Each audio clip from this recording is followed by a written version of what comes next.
I want to especially welcome our ranking member, Senator Heinrich, and our Vice Chairman, Senator Lee, who is apparently on his way to a markup, as well as other members of this committee. And we are joined by a new member, Mr. Rooney from Florida as well. Look forward to working with all of them to dive into some important issues facing our economy. The U.S. economy did not surge back from the last recession, as it had every other recession since World War II, and we're paying a price for it. The drawn-out recovery and the meager growth rate we have settled into are exacerbating the country's many challenges. The purpose of today's hearing is to gain insight into why the recovery, besides being slow, is also so uneven. Many parts of the country facing problems more severe than national average economic growth and unemployment rates convey. Some areas effectively are still in a recession. In my home state of Ohio, we've made strides in encouraging businesses to come to our state, and our unemployment rate has dropped at a steady pace over the past few years. However, that hasn't been true for every part of our state. We can do better, especially for the communities where folks feel they've been left behind. In Ohio, that's in counties in Appalachia and areas of urban centers of Ohio, where the dynamics of the rural and urban poor couldn't be more different. Allow me to submit to you for 4 perspectives. First, accelerated national growth would lift many struggling regions. The familiar image of a tide lifting all boats is appropriate. Second, innovation is integral to economic development, especially in an advanced economy. Innovation arises from entrepreneurship, which has been the hallmark of U.S. economic success. When entrepreneurial activity wanes, as it has recently, economic growth also slows. Third, a large, complex economy such as the U.S.'s economy will always have parts that expand and parts that contract, largely related to a different rate of technological changes.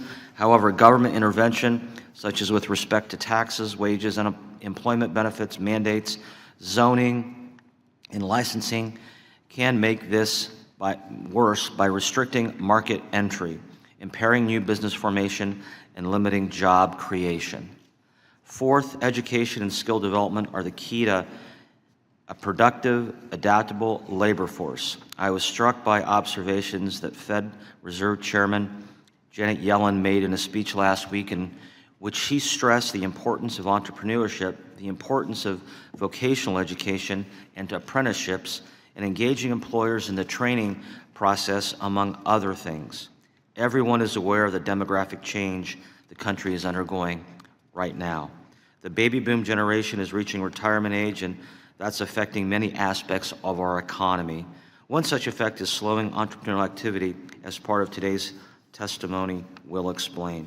The challenge of an aging population makes it all the more important that the economy work efficiently and that government actions at both the state, local, and federal levels not be prohibitive.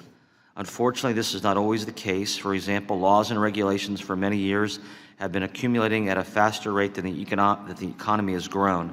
As a result, business expansion is discouraged and new projects deferred or abandoned.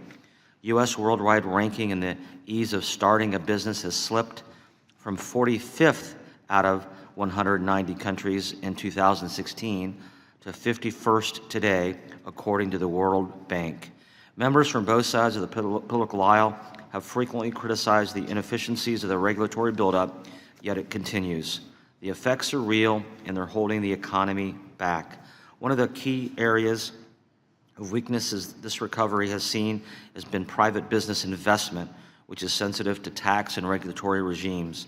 The economy requires faster rates of private investment than the existing regimes have permitted. Regulatory and tax reform will create more jobs and opportunity. A central aspect of the economy's functioning can be characterized as dynamism, the state of which is population starts new businesses, moves to another region, changes jobs or occupation. It refers to people's innovativeness, entrepreneurship, and motivation. The less means less of this is happening. Many of our communities are hurting, and I believe that increased private investment, restoring economic dynamism, resulting accelerated economic growth can help them recover quicker. We have an excellent panel of witnesses today, and I look forward to the insightful testimony they're going to provide on these challenges facing local, regional, and economies in this country. In closing, let me observe that there are few few periods in the country's history when America did not face serious challenges. We face many new challenges today, but I have full faith in the resourcefulness of the American people and the functioning of our market economy to overcome them. And as in the past, I believe we will succeed. It's now a great